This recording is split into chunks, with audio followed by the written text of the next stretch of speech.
হ্যাঁ বন্ধুরা, আমরা শ্রাবণ মাসে গিয়েছিলাম তারকেশ্বরে।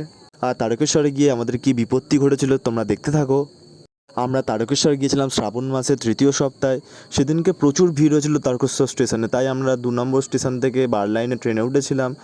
আর তোমরা ভিডিওর প্রথমে যে নীল কালারের বাঁকটা দেখেছিলে, সেই বাঁকটা আমাদেরই ছিল। তার সাথে আমরা অনেকজন ছেলে ছিলাম, তার মধ্যে অনেকেই ছাড়াছাড়ি হয়ে গিয়েছিল আমাদের রাস্তায়।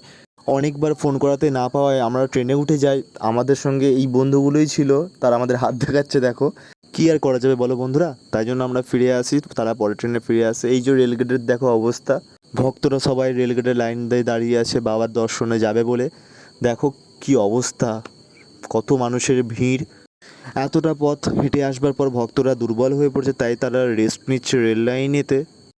তারকেশ্বর স্টেশনে ভক্তের যে ভিড় এবং আমাদের বন্ধুদের সঙ্গে যে বিচ্ছেদ হয়ে গেছে, তোমাদের যদি এই ঘটনাটা ভালো লেগে থাকে তো লাইক কমেন্ট সাবস্ক্রাইব করে দিও প্লিজ।